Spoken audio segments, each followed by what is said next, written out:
Pada zaman dahulu, di sebuah kota yang penduduknya sebagian besar sibuk dengan urusan duniawi, hiduplah seorang pria yang dikenal dengan sebutan tukang bakul.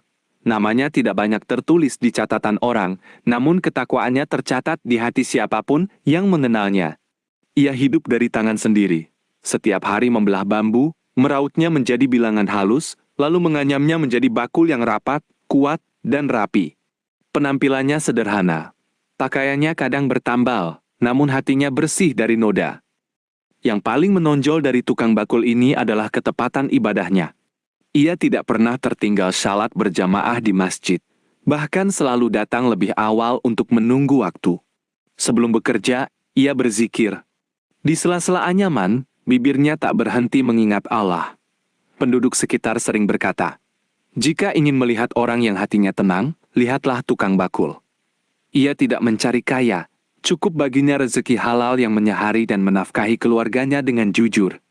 Bab 2. Prinsip kejujuran dalam setiap anyaman. Dalam membuat bakul, tukang bakul memegang teguh satu prinsip, tidak pernah menipiskan anyaman untuk menghemat bahan. Banyak tukang lain yang berusaha untung lebih dengan membuat anyaman renggang atau memakai bambu yang sudah rapuh. Tukang bakul menolak cara itu. Ia berkata, "Bakul ini dibeli orang untuk membawa rezeki keluarganya. Jika aku membuatnya lemah dan mudah jebol, berarti aku menzalimi pembeli. Rezeki yang didapat dari menzalimi tidak akan berkah. Justru akan menjadi beban di hari pembalasan." Karena kejujuran itu, dagangannya laku, meski tidak selalu memberi keuntungan besar. Ia selalu berpuas hati pada apa yang ada. Setiap kali uang hasil jualan datang, sebagian untuk kebutuhan rumah, sebagian lagi ia sisihkan untuk sedekah kepada orang miskin dan janda yang tidak mampu. Ia melakukannya dengan diam-diam agar tangan kirinya tidak tahu apa yang diberikan tangan kanannya. Bab 3. Ujian dari orang kaya yang sombong. Di kota itu pula hiduplah seorang saudagar kaya yang sombong dan kikir. Ia sering memandang rendah tukang bakul karena penampilannya yang miskin. Suatu hari saudagar itu datang dengan maksud menguji sekaligus merendahkan. "Hei tukang bakul, kau bekerja keras dari pagi ke sore, namun tetap saja miskin. Jika kau mau berhenti membuat bakul yang kotor ini, dan bekerja untukku mengawasi gudang dengan upah besar, kau akan hidup mewah. Tinggalkanlah anyaman bambu yang tak membuatmu kaya ini."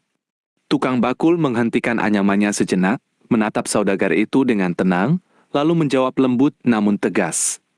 "Terima kasih atas tawaranmu. Namun, rezeki yang aku cari bukanlah yang banyak di tangan, melainkan yang berkah di sisi Allah. Dengan anyaman bambu ini, aku terhindar dari menghamba pada manusia. Yang penting bukan kaya di mata orang, tapi tenang di dalam hati dan selamat di akhirat." Saudagar itu tertawa meremehkan lalu pergi.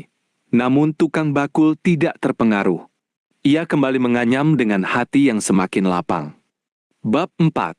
Musibah yang menimpa dan kesabaran yang tetap. Suatu musim, datanglah musibah besar. Hujan turun sangat deras berhari-hari sehingga kebun bambu tempat ia mengambil bahan baku terendam air dan bambu-bambunya menjadi rusak, berjamur, dan tidak layak dipakai. Bersamaan dengan itu, penyakit menyerang penduduk sehingga orang-orang tidak lagi keluar membeli dagangan. Persediaan makanan di rumah tukang bakul menipis. Istrinya bertanya dengan cemas, "Suamiku, bambu tidak ada untuk dianyam. Pembeli pun hilang. Apakah kita harus mencari jalan lain?" Tukang bakul menenangkan istrinya. "Bersabarlah, bambu yang rusak pun ada hikmahnya. Allah sedang menguji seberapa besar kepercayaan kita kepadanya. Jika kita sabar, pertolongan pasti datang dari jalan yang tidak disangka-sangka."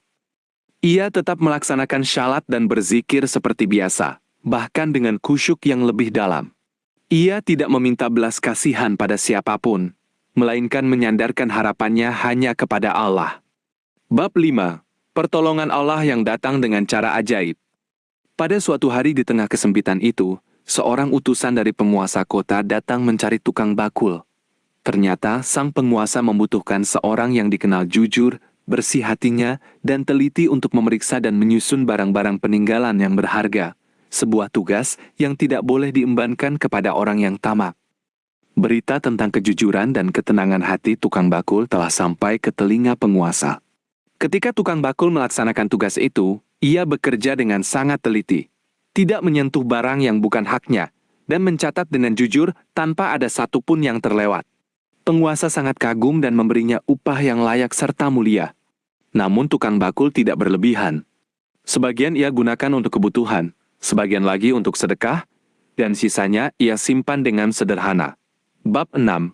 Kebenaran terbukti di hadapan banyak orang. Tidak lama kemudian, saudagar kaya yang dulu meremehkan tukang bakul mengalami kebangkrutan.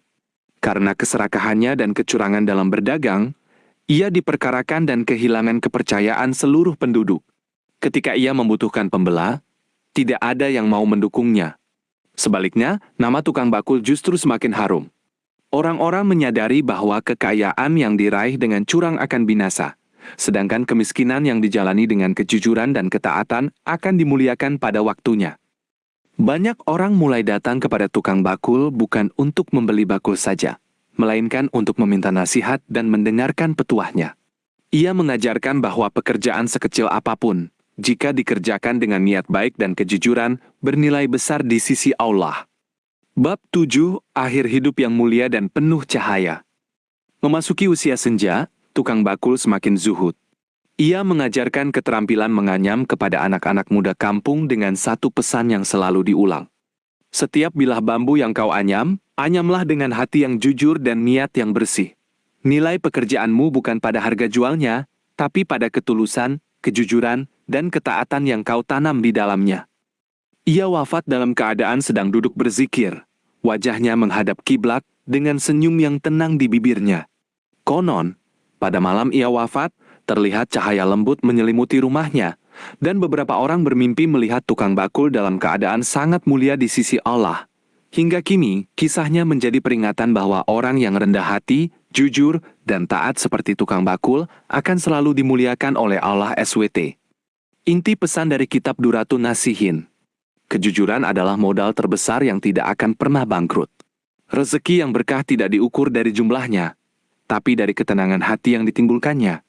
Kesabaran dalam ujian akan berbuah kemuliaan yang datang dari jalan yang tidak disangka manusia.